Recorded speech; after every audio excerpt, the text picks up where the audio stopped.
Friends, నా YouTube channel సంబంధించిన latest updates అనేవి ఫేస్బుక్ ద్వారా పొందడానికి www.facebook.com/computertime తెలుగు టైప్ చేసి ఇక్కడ ఫేస్బుక్ పేజీకి లైక్ బటన్ ప్రెస్ చేయడం ద్వారా మీరు నా యూట్యూబ్ ఛానల్ సంబంధించిన లేటెస్ట్ అప్డేట్స్ అనేవి మీ ఫేస్బుక్ పేజీలో పొందగలరు. ఫ్రెండ్స్, ఈ వీడియోలో మనం యూట్యూబ్ గురించి యాడ్సెన్స్ గురించి తెలుసుకుందాం. చాలామంది యూట్యూబ్ ద్వారా మనీ ఎర్నింగ్ చేయొచ్చు అని చెప్పి యూట్యూబ్ ఛానల్ స్టార్ట్ చేస్తూ ఉంటారు. కానీ ఏంటంటే అక్కడితో వర్క్ అనేది ఫినిష్ అవుతూ తర్వాత దాన్ని ఏం చేయాల్సి ఉంటుందంటే మోనిటైజేషన్ చేయాల్సి ఉంటుంది. మోనిటైజేషన్ అంటే గూగుల్ యాడ్సెన్స్ అనేది మన యూట్యూబ్ వీడియోస్ అనే వాటికి యాడ్స్ ఇస్తూ ఉంటుంది. సో ఈ యాడ్స్ కనుక మన వీడియోస్కి వస్తున్నట్టయితే దాన్ని మోనిటైజేషన్ అంటాం. ఉదాహరణకి ఇక్కడ ఒక వీడియో ఓపెన్ చేశాను నా ఫ్రెండ్ది, స్కెల్టన్ వరల్డ్ అనే ఛానల్లో. మీకు ఎవరైనా ఇంట్రెస్ట్ ఉంటే ఇందులోకి వెళ్ళి వీడియోస్ చూడొచ్చు, 2D యానిమేషన్ వీడియోస్. ఇక్కడ ఒక వీడియో ప్లే చేస్తే ఒక యాడ్ వచ్చింది, ఫుట్బాల్ మ్యాచ్ అని, యాడ్స్ బై గూగుల్ అని. అలాగే ఇక్కడ ఇంకొక యాడ్ వచ్చింది. సో ఈ యాడ్సెన్స్ అనేది ఏం చేసిందంటే ఇతను వీడియోస్ని మోనిటైజేషన్ చేసి ఇతనికి యాడ్స్ అనేది ఇచ్చింది. సో ఇలా ఒక యాడ్సెన్స్ అనేది వీడియోస్కి యాడ్స్ ఇవ్వడానికి మనం మోనిటైజేషన్ అంటాం. సో ఏంటంటే ఓన్లీ వీడియోస్కి మాత్రమే కాదు, వెబ్సైట్స్ కూడా యాడ్సెన్స్ అనేది యాడ్స్ ఇస్తూ ఉంటుంది. కానీ వెబ్సైట్స్కి యాడ్స్ ఇవ్వాలంటే మనం యాడ్సెన్స్ అకౌంట్ అనేది ఫుల్లీ అప్రూవ్డ్ యాడ్సెన్స్ అకౌంట్ అనేది క్రియేట్ చేసుకోవాలి. కానీ మనం ఏంటంటే యూట్యూబ్ ఛానల్ ద్వారా ఒక యాడ్సెన్స్ అకౌంట్ అనేది క్రియేట్ చేసుకుంటే అది హోస్టెడ్ యాడ్సెన్స్ అకౌంట్ అనేది క్రియేట్ అవుతుంది. సో నెక్స్ట్ వీడియోలో నేను హోస్టెడ్ యాడ్సెన్స్ అకౌంట్ని ఫుల్లీ అప్లోడ్ ఎలా మార్చుకోవాలో తెలియజేస్తాను. ఫ్రెండ్స్, ఇప్పుడు యూట్యూబ్లో వీడియోస్ అనే వాటిని ఎలా అప్లోడ్ చేయాలో తెలుసుకుందాం. సో చాలామంది యూట్యూబ్లో వీడియోస్ అనేవి ఏం చేస్తుంటారంటే కాపీ కంటెంట్ వీడియోస్ అనేవి అప్లోడ్ చేస్తుంటారు. కాపీ కంటెంట్ అంటే మీరు ఏదైనా ఒక వీడియో అనే దాన్ని యూట్యూబ్ నుంచి డౌన్లోడ్ చేసి దాన్ని రీఅప్లోడ్ చేయకూడదు. సో మీరు అలా డౌన్లోడ్ చేసి రీఅప్లోడ్ చేసినట్టయితే అది కాపీ కంటెంట్ లెక్క అవుతుంది. సో ఇలా మీరు కాపీ కంటెంట్ వీడియోస్ కనుక మీరు అప్లోడ్ చేసినట్టయితే మీకు స్ట్రైక్స్ అనేవి వచ్చే అవకాశం ఉంటుంది.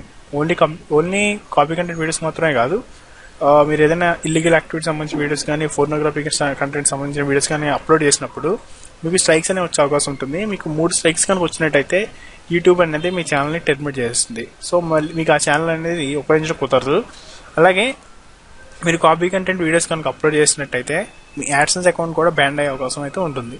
సో అందుకు మీరు ఏం చేయాల్సి ఉంటుందంటే ఎటువంటి కాపీ కంటెంట్ లేకుండా మీరు ఓన్గా క్రియేట్ చేసిన వీడియో ఏదైనా సరే మీరు అప్లోడ్ చేయొచ్చు. అలాగే ఇంకొక మేజర్ మిస్టేక్ ఏంటంటే యూట్యూబ్ బిగినర్స్ చేసేది background musics, cinema background musics అనేది వీడియోస్కి యాడ్ చేస్తూ ఉంటారు. అంటే మీరు ఒక చక్కటి షార్ట్ ఫిల్మ్ తీశారు, దానికి మీరు ఏం చేస్తారంటే సినిమాస్కి ఉండే బ్యాక్గ్రౌండ్ మ్యూజిక్స్ అనేది యాడ్ చేసి అవి యూట్యూబ్లో అప్లోడ్ చేస్తూ ఉంటారు. సో మీరు అలా అప్లోడ్ చేసినట్టయితే అది కూడా మీకు ఏమవుతుందంటే యూట్యూబ్లో ఉండే రోబోటిక్స్ అనేవి వాటిని ఫైండ్ చేసి మీకు కాపీ కంటెంట్గా పరిగణలోకి తీసుకుంటాయి. దానివల్ల ఏమవుతుందంటే మీ వీడియో అనేది టెర్మినేట్ అవుతుంది, దాన్ని మీరు డిలీట్ చేయాల్సి ఉంటుంది. సో అందుకు మీరు ఏం చేస్తారంటే ఎటువంటి బ్యాక్గ్రౌండ్ మ్యూజిక్స్ వాడకండి. యూట్యూబ్ మనకి కొన్ని బ్యాక్గ్రౌండ్ మ్యూజిక్స్ అనేవి ప్రొవైడ్ చేస్తుంది. అలాగే యూట్యూబ్తో పాటు కొన్ని వెబ్సైట్స్ అనేవి ఫ్రీగా బ్యాక్గ్రౌండ్ మ్యూజిక్స్ అనేవి ప్రొవైడ్ చేస్తున్నాయి. వాటి గురించి నేను నెక్స్ట్ వీడియోలో వివరిస్తాను. వాటిని ఉపయోగించి కూడా మన యూట్యూబ్ వీడియోస్ అనేది తీసుకోవచ్చు. అలాగే ఇంకోటి ఏంటంటే యాడ్సెన్స్ ఎర్నింగ్స్. ఈ యూట్యూబ్లో చాలామంది ఏంటంటే ఒక వీడియో కానీ 2 వీడియో కానీ అప్లోడ్ చేసి ఎర్నింగ్స్ రావట్లేదు అంటారు. ఎర్నింగ్స్ ఎందుకు రావంటే ఒక వీడియోకి 2 వీడియోస్కి ఎర్నింగ్స్ రావు. ఎక్కువ వీడియోస్ అప్లోడ్ చేయాలి. అలాగే వాటికి వచ్చే వ్యూస్ అనేవి, వాటికి వచ్చే యాడ్స్ క్లిక్స్ అనేవి మన ఎర్నింగ్స్ అనే వాటిని డిసైడ్ చేస్తూ ఉంటాయి.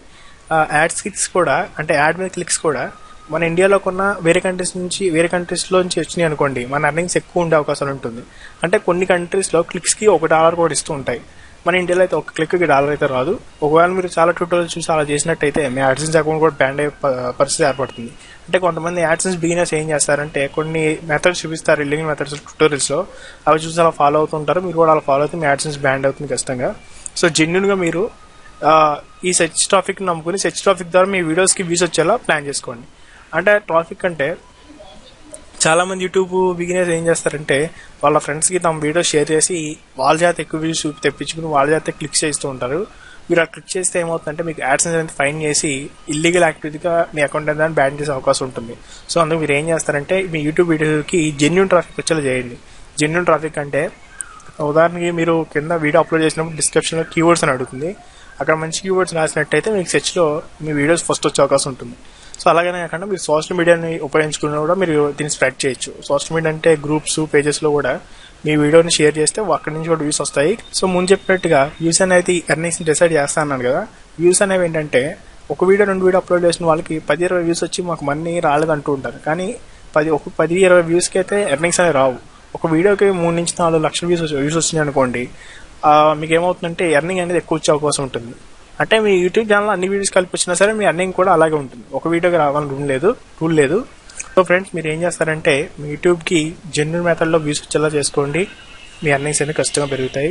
సో నాకు తెలిసినంత వరకు నేను యాడ్సెన్స్ గురించి, యూట్యూబ్ గురించి ఎక్స్ప్లెనేషన్ ఇచ్చాను. సందేహాలను, సలహాలను కింద కామెంట్ రూపంలో తెలియజేయండి. Thank you for watching this video.